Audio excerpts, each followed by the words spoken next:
I'm 64 years old, a widow for 6 years, and I've been a professional event planner for over 30 years. At my age, I thought I'd seen every kind of wedding drama imaginable.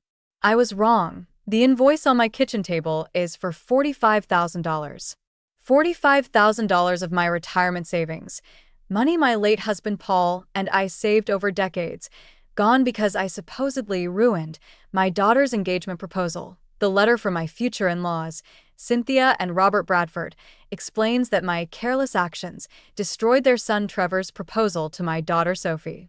That I damaged expensive floral installations, disrupted professional photography, caused emotional distress requiring therapy. That I owe them for replacing everything. Here's what happened. 2 weeks ago, I arrived at Sophie's apartment at 3 o'clock on Sunday afternoon. That's our standing time. We've had Sunday visits for years, ever since Paul died.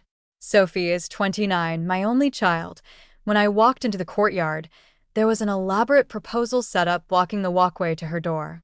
Dozens of roses, candles everywhere, a photographer, a violinist playing. Beautiful, but completely blocking the only route to Sophie's entrance. I tried to navigate through carefully. But the candle arrangement was unstable, positioned right where anyone walking would have to step. My foot caught the edge. Candles toppled into roses. A small fire started before Robert Bradford extinguished it. That's when Trevor appeared with Sophie, ready to propose. That's when Cynthia and Robert, who'd been watching, descended on me with accusations. I just disrupted my daughter's engagement proposal. I was mortified. I'm an event planner. I should have been more careful. I apologized profusely, offered to pay for damages. Trevor was upset. Sophie was confused. The photographer missed the shot. I thought maybe they'd reschedule. Maybe it would become a funny story. I didn't expect a $45,000 invoice. The itemized bill. Custom rose installation, $12,000. Designer candles, $3,000. Professional photography, $8,000. Violinist, $2,000. Replacement proposal event, $15,000. Emotional distress and therapy costs, $5,000. My professional instinct says these numbers are inflated. I've coordinated proposals. This should have cost maybe $8,000 total. But my guilt says I ruined my daughter's engagement moment. The Bradfords are wealthy, from old money. Sophie is marrying into a prominent family. Pay this, or start as the woman who destroyed the proposal and refused to make it right. Sophie called yesterday crying, begging me to pay it.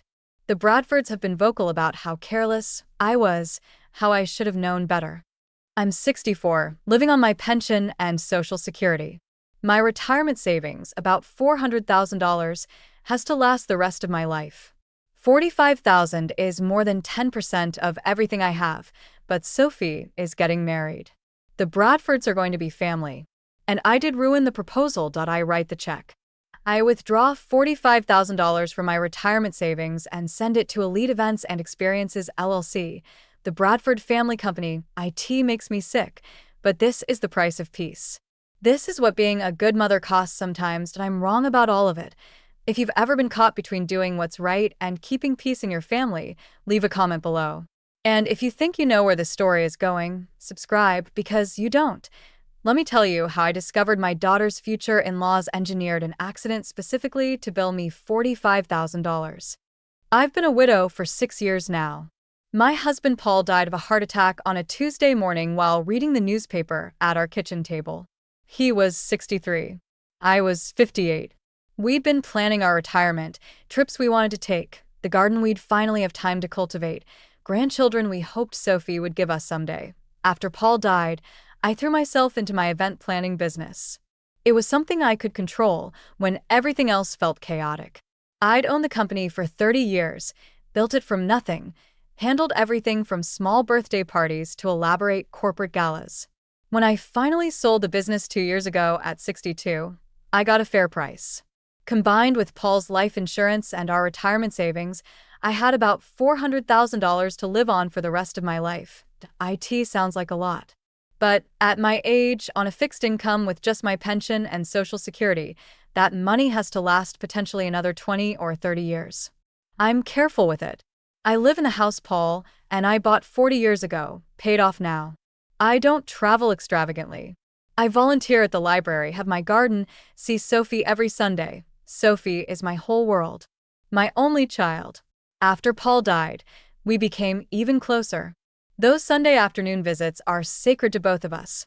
We cook together, talk about her work, her life, just spend time together the way we always have. 2 years ago, Sophie met Trevor Bradford at a charity gala. She called me that night, voice bright with excitement. He was 32, worked in finance, seemed kind and interested in her. They started dating seriously within weeks. My first meeting with Trevor's parents happened 3 months into the relationship. Cynthia and Robert Bradford invited Sophie and me to dinner at their home, and when I say home, I mean estate. The kind of place with a circular driveway, professionally landscaped grounds, staffed that I felt out of place immediately. I wore my nicest dress, brought wine and flowers, tried to be gracious. But Cynthia and Robert are from a different world. Old money, generations of wealth, the kind of people who summer in the Hamptons and winter in Palm Beach. The dinner was polite but uncomfortable. Cynthia asked detailed questions about my background, where I went to college, what Paul did for a living, how I'd built my business. At first, I thought she was just getting to know me. But the questions kept circling back to finances. She asked about Paul's life insurance, about how much I'd sold my business for, about my retirement accounts, whether I owned my house outright, what my pension looked like. All framed as casual conversation, but it felt like an audit.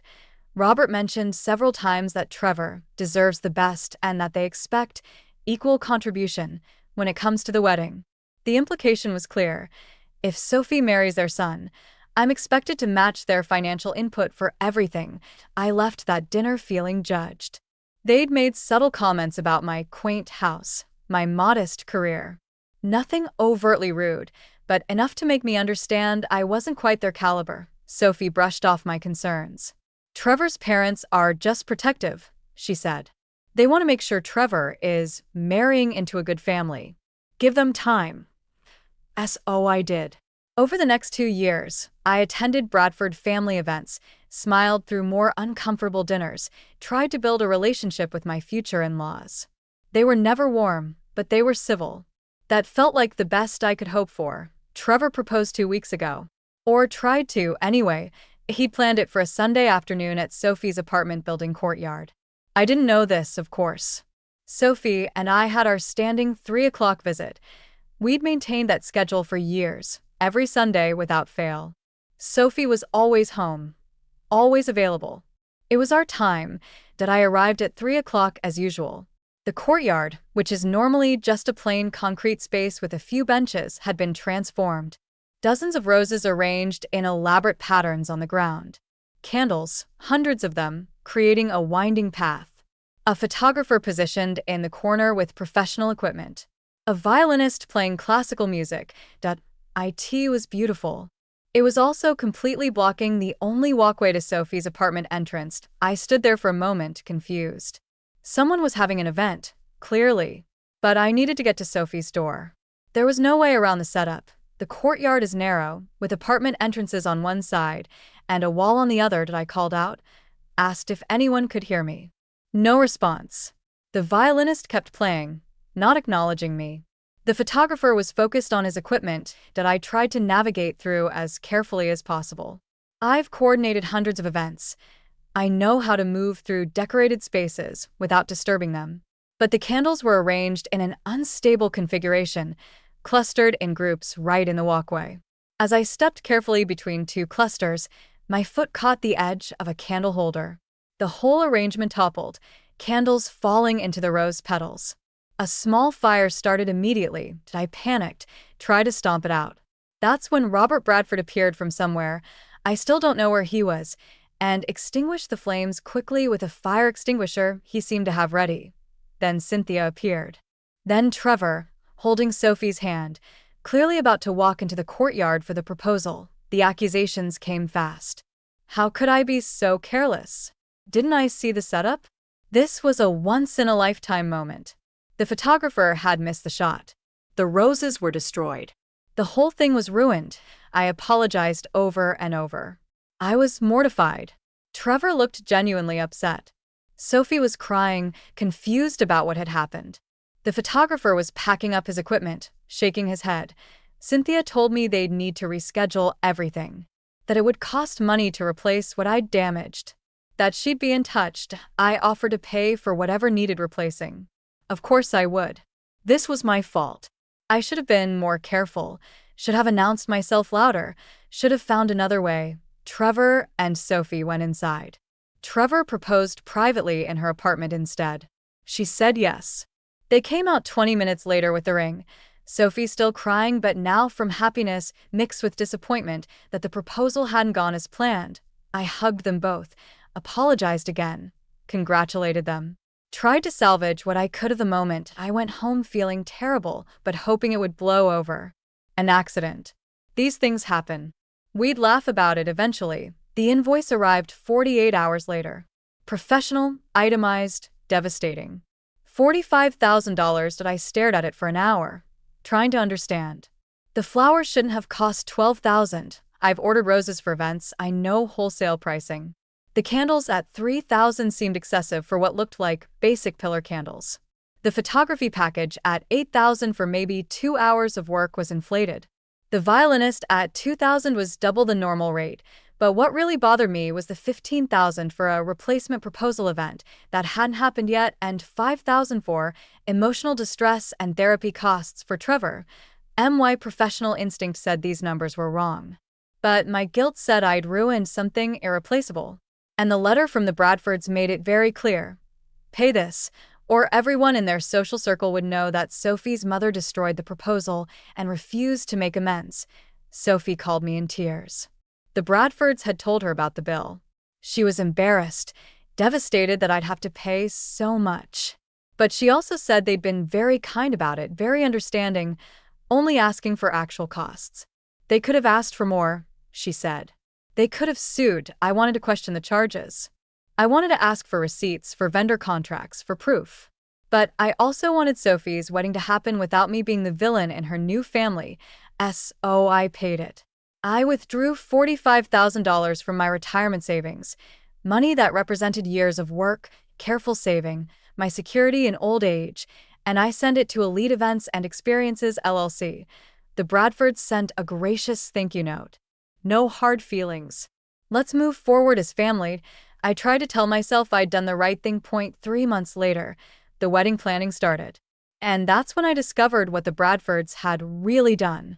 3 months after paying $45,000 from my retirement savings, wedding planning officially began.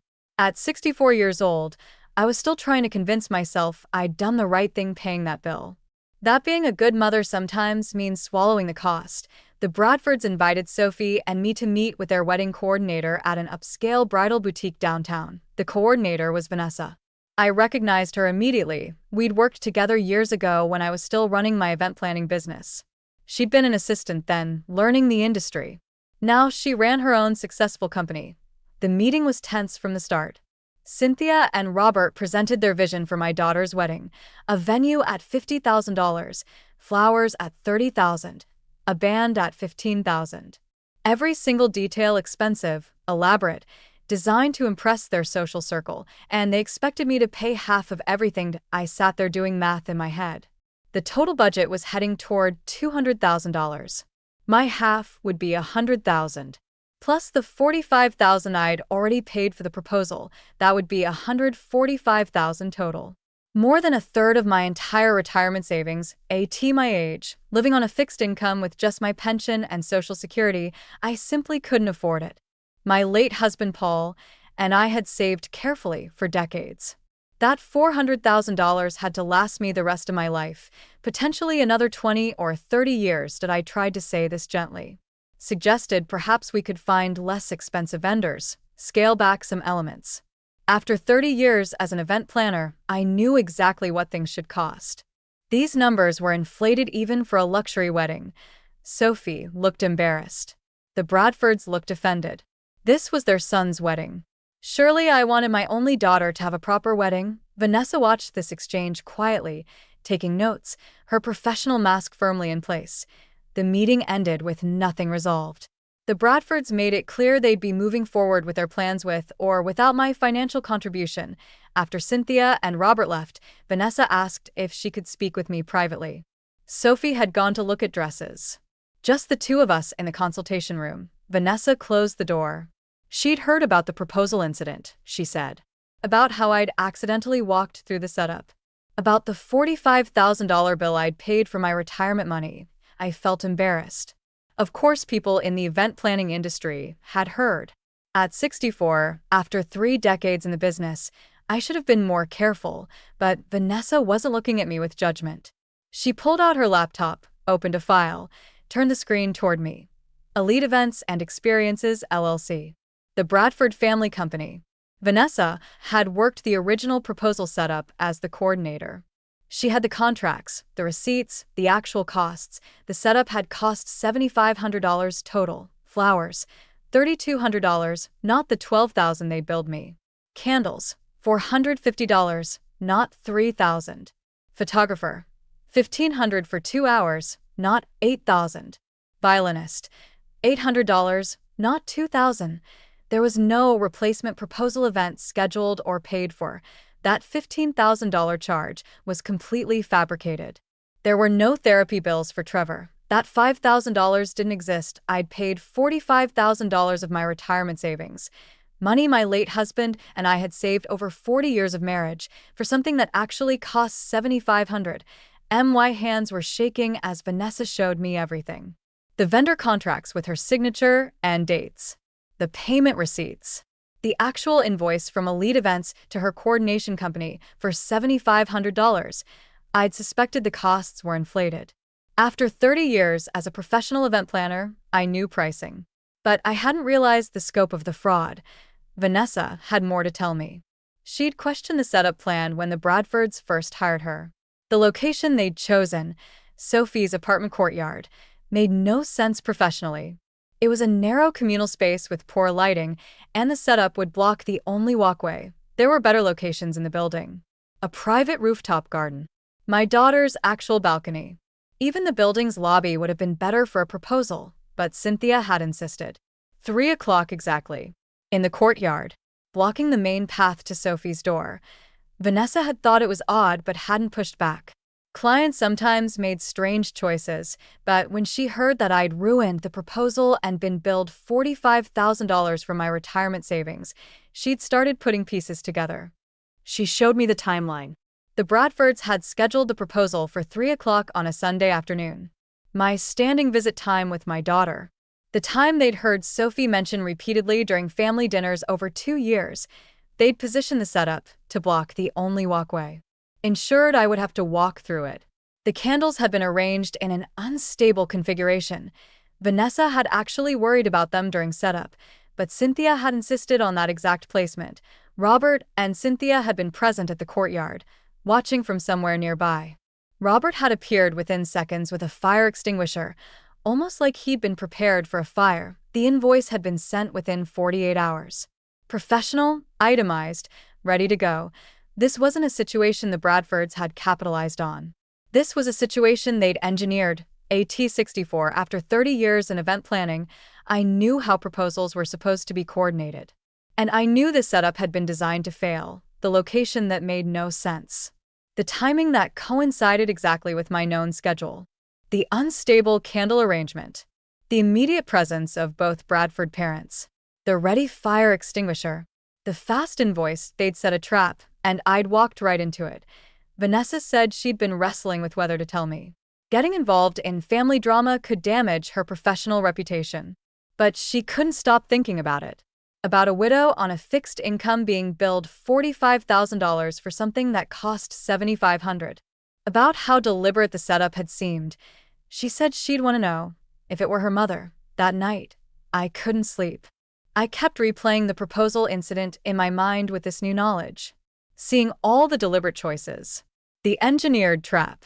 My guilt and embarrassment, and my desire to keep peace with my daughter's future in-laws, making me an easy target. The next morning, I called a private investigator named David. I asked him to look into the Bradford family, their litigation history, any pattern of similar behavior. He called me back 3 days later. The Bradfords were well known in legal circles. Very litigious. They'd sued a wedding vendor 2 years ago for $30,000 over allegedly ruined reception details. The vendor had settled rather than go to trial. They'd sued a contractor for $60,000 over damaged property during renovation. The contractor had settled. Multiple lawsuits over the years, all settled out of court. The pattern was clear. Identify targets with money, create or exploit situations that made the target feel responsible, threaten legal action, accept settlement. I wasn't the first person they'd done this to. I probably wouldn't be the last, but I was the first person with proof that it had been deliberately engineered. I called my daughter Sophie and asked her to come over. Our regular Sunday afternoon visit. I made tea. We sat at my kitchen table, the same table where my late husband Paul used to read the newspaper every morning, and I showed her everything, Vanessa's real vendor contracts, the actual costs versus what I'd been billed. The timeline showing the proposal had been scheduled during my known visit time. The setup that made no sense professionally. The unstable candle arrangement. Robert's ready fire extinguisher. The 48-hour invoice turnaround. Sophie looked at the evidence, her face draining of color. At first, she tried to find alternative explanations. Maybe there were additional costs Vanessa didn't know about. Maybe the timing was coincidence, but I walked her through it professionally. As an event planner for 3 decades, I knew how proposals were coordinated. I knew what things cost. I knew how setups were designed. This setup had been designed to fail. Sophie started crying. She remembered now. The Bradfords asking repeatedly about when your mom visits. Specifically suggesting she be home that Sunday. Trevor seeming surprised by the timing of the proposal, like he hadn't chosen it. She asked if I thought they'd really done this on purpose. Engineered an accident just to bill me. I showed her David's research. The pattern of lawsuits. The settlements. The history of going after people with money. Sophie put her head in her hands. How could she marry into this family? How could she trust Trevor if his parents had done this? I told her I didn't think Trevor knew. He'd seemed genuinely upset about the ruined proposal. He'd been kind to me afterward, hadn't mentioned the bill, seemed uncomfortable when his parents brought it up. But his parents, they'd seen me as a target. A widow with retirement savings from selling my business and my late husband's life insurance. They'd researched my finances during those early dinners. They'd learned my schedule. They'd set a trap designed to exploit my professional pride and my desire to keep peace with my only daughter's future in-laws, and I'd walked right into it. Sophie asked what I was going to do. The wedding was in 6 months. I was still expected to contribute $100,000 from my retirement savings. The Bradfords already had my $45,000 that I told her I didn't know yet. But at my age, on a fixed income, I had to protect what my late husband and I had spent 40 years saving. I knew one thing for certain. I wasn't giving them another cent. At 64 years old, living on a fixed income, I had proof that my daughter's future in-laws had committed fraud. But I also had a problem. Sophie was still engaged to Trevor, and the wedding was 6 months away. The morning after showing Sophie the evidence, I sat at my kitchen table, the same table where my late husband Paul and I used to plan our retirement, and try to figure out my next move. I had Vanessa's real vendor contracts proving the Bradfords had overcharged me by $37,500. I had David's investigation showing their pattern of lawsuits and settlements. I had the timeline proving they'd engineered the whole incident. But what could I actually do with this information? The Bradfords were still demanding I contribute $100,000 toward the wedding. Combined with the $45,000 I'd already paid from my retirement savings, that would be $145,000 total, more than a third of everything my late husband and I had saved over 40 years of marriage, at my age on pension and Social Security. Losing that much money wasn't something I could recover from. I'd worked 30 years building my event planning business. Paul had worked his entire career as an accountant. We'd saved carefully, planned for retirement, done everything right. That money had to last me potentially another 20 or 30 years.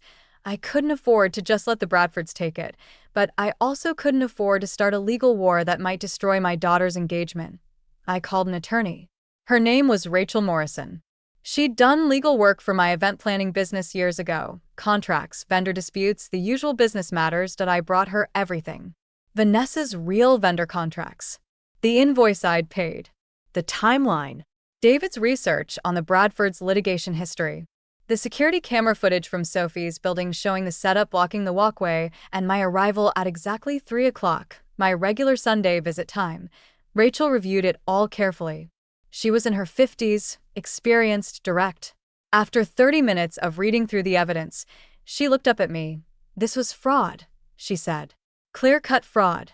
I could sue for the return of my $45,000 plus damages. The evidence was strong. I'd win."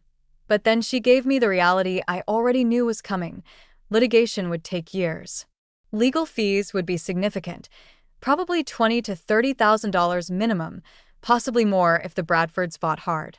Even if I won, collecting the judgment might be difficult. The Bradfords were wealthy, sophisticated, they'd have good lawyers.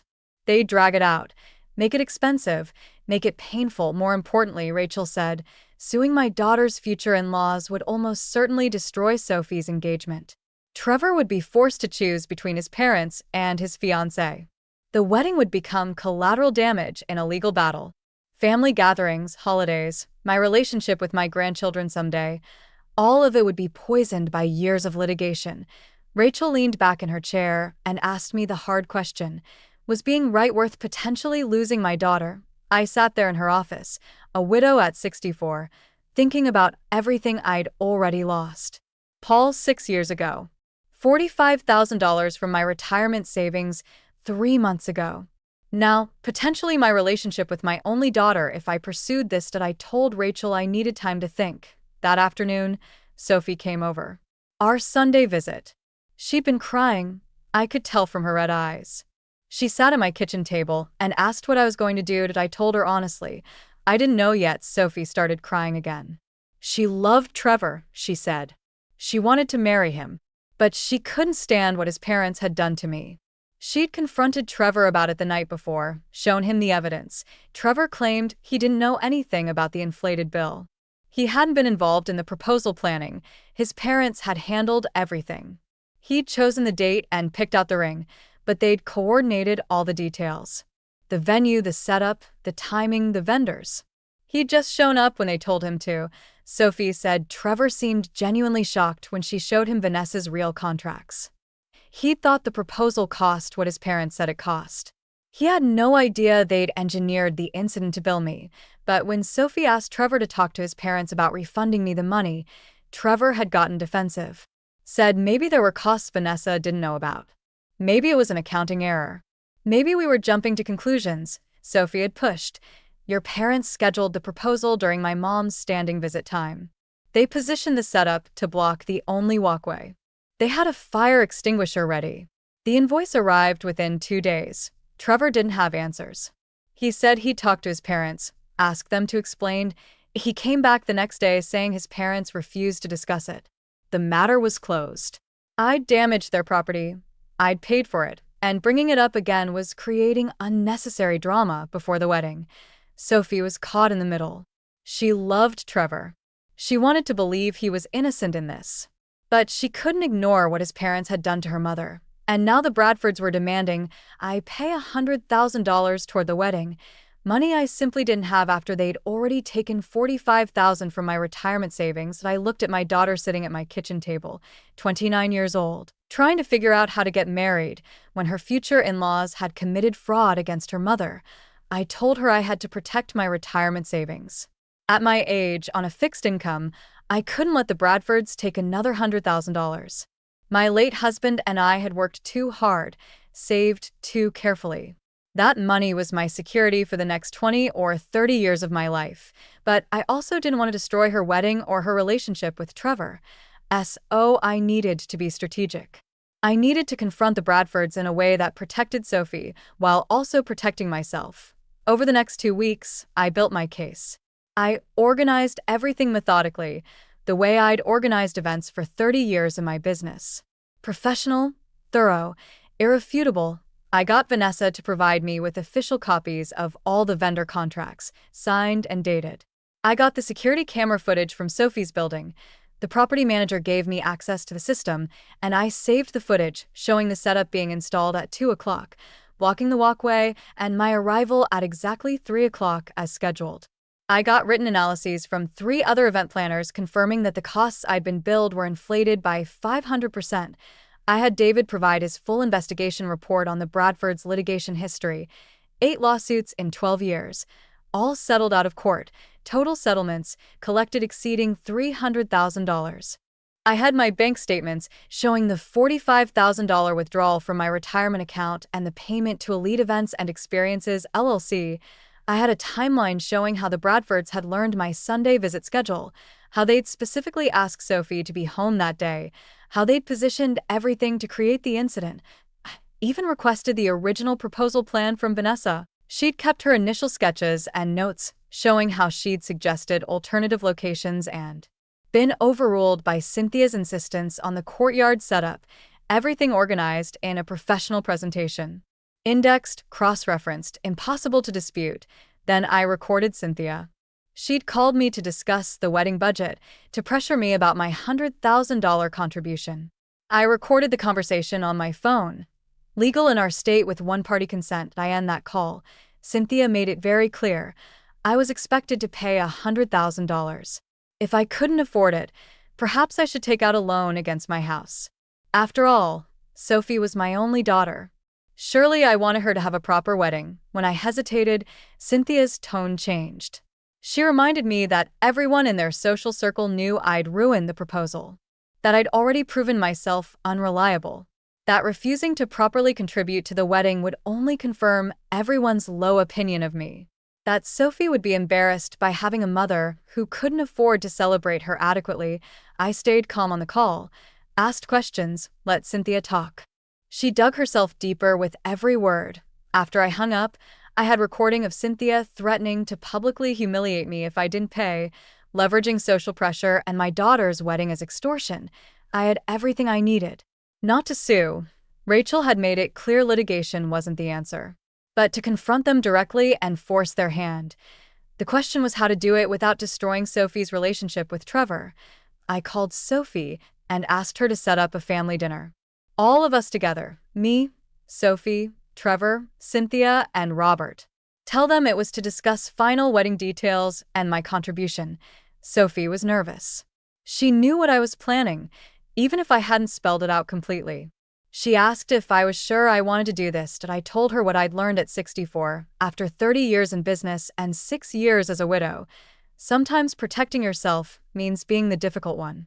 Sometimes being a good mother means standing up to people who are trying to exploit you, even if those people are about to become family. Sophie set up the dinner for the following Saturday at an upscale restaurant downtown.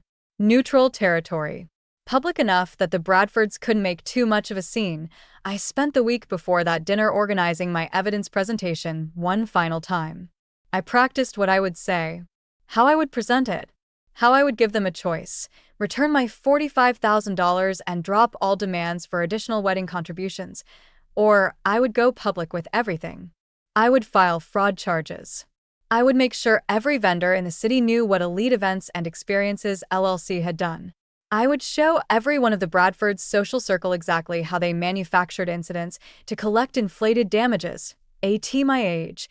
With my reputation built over 30 years in the event planning industry, I had credibility. People would believe me.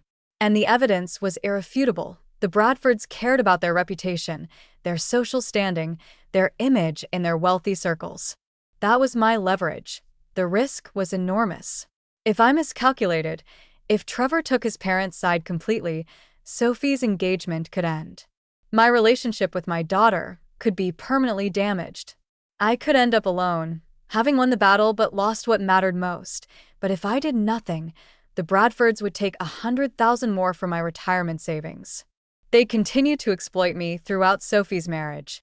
They'd see me as someone who could be pushed around, someone who would pay anything to keep peace.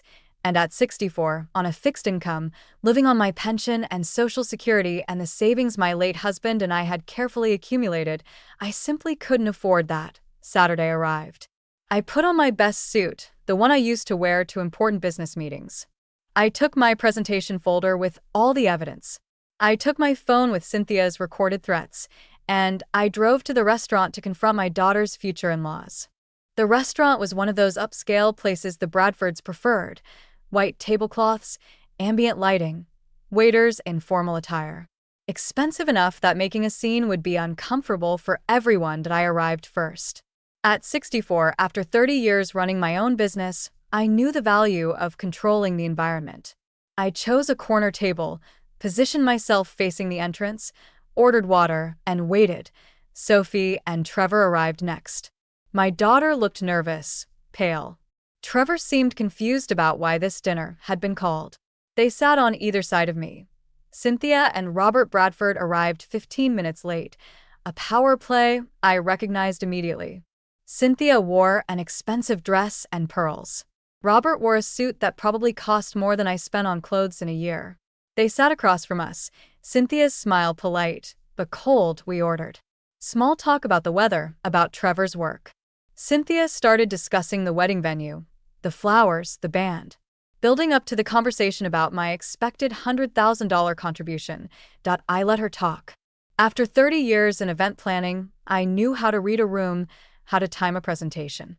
I waited until the waiter brought our entrees, until everyone had food in front of them, until we had privacy. Then I pulled out my folder. I told them calmly that I wouldn't be contributing $100,000 to the wedding. In fact, I wanted to discuss the $45,000 I'd already paid for the proposal. Cynthia's expression tightened.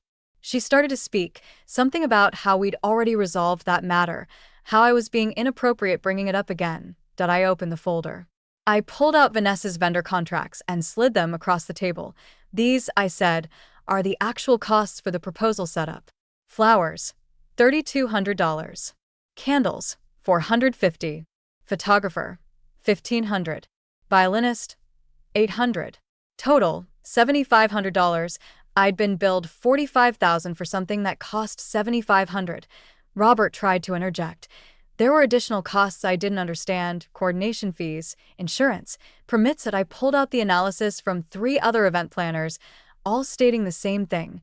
The costs I'd been billed were inflated by approximately 500%.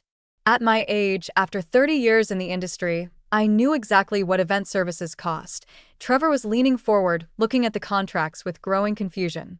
Sophie sat very still beside me. I pulled out the security camera footage, printed screenshots showing the timeline. The setup being installed at 2 o'clock, positioned to block the only walkway to Sophie's door. My arrival at exactly 3 o'clock, my regular Sunday visit time that the Bradfords had heard Sophie mention repeatedly during family dinners over 2 years. I pulled out the proposal plan Vanessa had saved, showing her original suggestions for better locations: the rooftop garden, Sophie's balcony, the lobby. All overruled by Cynthia's insistence on the courtyard setup, blocking the main path. At exactly 3 o'clock, Cynthia's face had gone white. Robert was staring at the evidence, mouth tight. I pulled out David's investigation report. 8 lawsuits in 12 years. Wedding vendors, contractors, business partners. All settled out of court. Total settlements collected, over $300,000. A pattern of manufacturing or exploiting situations to collect damages. Trevor was reading the investigation report, his hands shaking slightly. He looked up at his parents with an expression I couldn't quite read. Then I played the recording. Cynthia's voice filled the space between us, clear and cold, telling me I was expected to pay $100,000, that I should take out a loan against my house if necessary, that refusing would confirm everyone's low opinion of me, that my daughter would be embarrassed by a mother who couldn't afford to celebrate her wedding properly. I let the recording play all the way through. Then I stopped it and looked directly at Cynthia and Robert, and I told them quietly that I was giving them a choice. They could refund me the $45,000 they'd taken from my retirement savings. They could drop all demands for additional wedding contributions. We could move forward with Sophie and Trevor's wedding on honest terms, or I would file fraud charges. I would take this evidence to the police, to the Attorney General's office. I would make sure every event vendor in this city knew what Elite Events and Experiences LLC had done. I would show everyone in their social circle exactly how they'd engineered an accident to collect inflated damages from their future daughter-in-law's widowed mother, AT 64 years old, living on a fixed income with just my pension and Social Security. I couldn't afford to let anyone take advantage of me. My late husband Paul and I had worked 40 years to save that money. It was my security for the rest of my life. I would not let them steal it from me. The table was silent. Cynthia looked like she wanted to argue, to deny everything. But the evidence was there, printed out, irrefutable, sitting on the white tablecloth between us. Robert started to speak, something about this being slander, about legal consequences, that I reminded him that truth is an absolute defense against slander. Everything I'd just shown them was documented, verified, true. Trevor spoke then. His voice was quiet but firm. He looked at his parents and asked if they'd really done this. If they'd really planned for my mother to walk through the setup. If they'd really billed her $45,000 for something that cost $7,500, Cynthia tried to explain. They were protecting Trevor financially, she said. The Bradfords always ensured proper compensation. It was just business. I'd damaged property. I'd paid for it. This was all unnecessary drama. Trevor cut her off.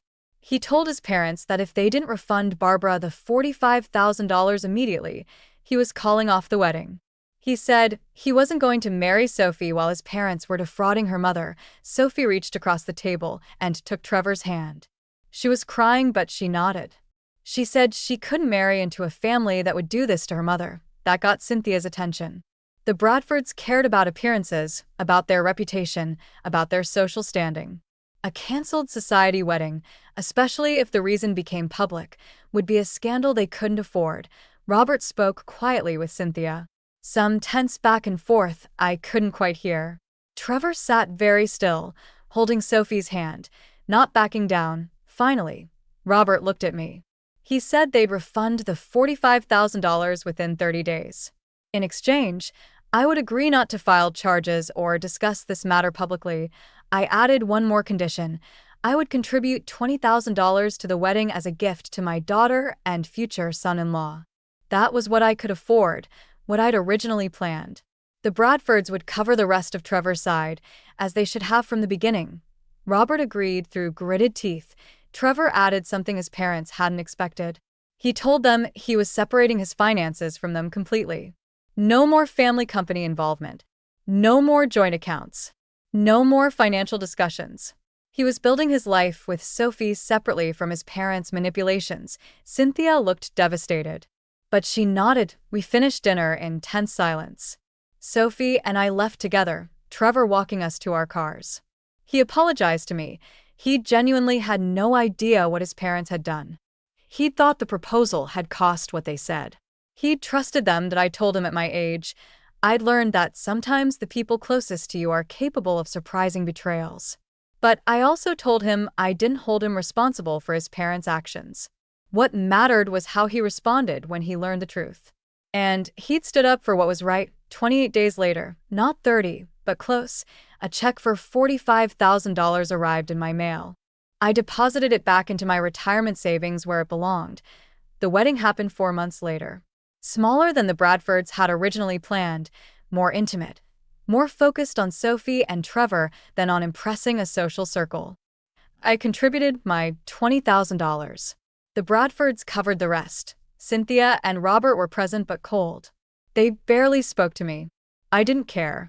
I wasn't there for them. I was there for my daughter, watching her marry someone who, when it mattered, had chosen to do the right thing. 8 months after the wedding, Sophie and Trevor are building their life together in a small house across town. Trevor kept his word. Limited contact with his parents, no financial entanglements, firm boundaries. The Bradfords still blame me. Cynthia tells people I'm difficult, that I created unnecessary drama. At 64, I'm past caring what Cynthia Bradford thinks. My $45,000 is back in my retirement savings where it belongs. Living on my pension and Social Security, that money matters.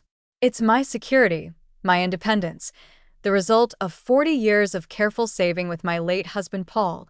I still see Sophie every Sunday. Our tradition continues. Sometimes Trevor joins us.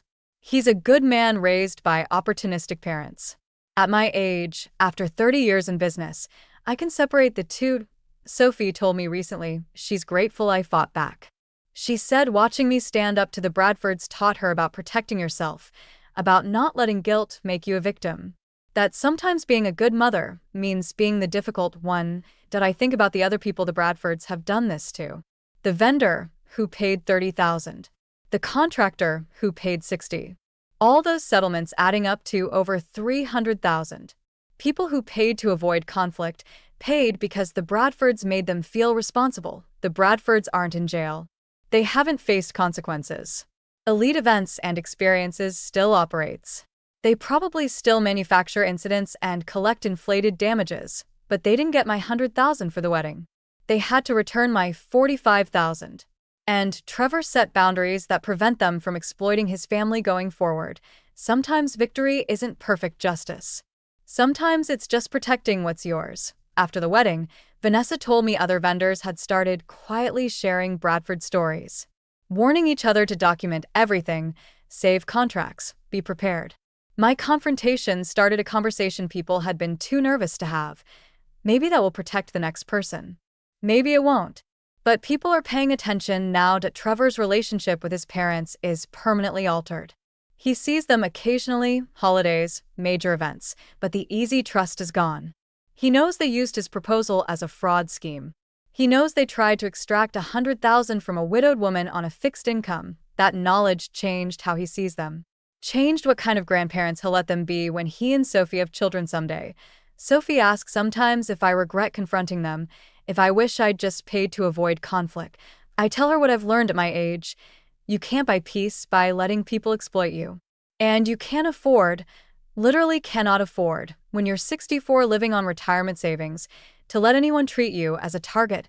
My late husband Paul used to say being kind didn't mean being weak. That you could be generous and still protect yourself. The Bradfords taught me the opposite. Some people view kindness as weakness. They see a widowed mother trying to keep peace, and they see opportunity. They see retirement savings from 40 years of work, and they see money they can manipulate you into giving. Standing up to people like that isn't creating drama. It's protecting yourself. That I live comfortably now. My retirement savings intact, my relationship with my daughter stronger than ever, my Sundays with Sophie, and sometimes Trevor. I volunteer at the library 3 days a week. I tend my garden. I have lunch with friends from my 30 years in the event planning business. It's a quiet life. The life my late husband and I planned, the life my pension and Social Security and careful savings make possible. The Bradfords tried to take that security from me. They nearly succeeded. But at 64, after 30 years building a business and 6 years as a widow, I'd learned to recognize a con. Even when it came wrapped in wedding planning and family obligations. Some people tell me I got lucky. That Vanessa happened to contact me, that evidence happened to exist, that Trevor happened to take my side. Maybe. But I also think that when you've lived 64 years, worked 30 years in an industry, built relationships based on honesty, sometimes people step forward when they see you being wronged. Vanessa didn't have to show me those contracts. They helped because they recognized the Bradfords' behavior for what it was. That's what the Bradfords didn't understand. They saw a widowed 64-year-old woman on a fixed income and thought I'd be easy. They didn't realize being older doesn't mean being weak. That being retired doesn't mean being foolish. IT means having experience, having perspective, having confidence from 30 years of running a successful business and 40 years building a good life with someone you loved. The Bradfords picked the wrong target, and my daughter watched me stand up for myself, watched me refuse to be exploited, watched me protect the retirement savings her father and I worked so hard to build. That's worth more than false peace with people who view you as a source of money. Sophie called yesterday. She and Trevor are thinking about a bigger house. Maybe starting a family soon. She asked if I'd help with the down payment. I told her I'd think about what I could afford. That at my age, I have to be careful with my retirement money, make sure it lasts. But that I'd absolutely help within my means. She understood immediately. She and Trevor only wanted help I could comfortably give. No pressure, no expectations, no manufactured guilt. That's the difference. Real family asks. They don't manipulate. They don't engineer situations. They don't exploit your love to extract money. AT64. I'm grateful I learned that lesson before it cost me everything. And I'm grateful my daughter learned it too. The Bradfords are still out there, probably looking for their next opportunity. But they won't get another cent from me. And maybe the vendors quietly warning each other will prevent them from succeeding with someone else. That has to be enough.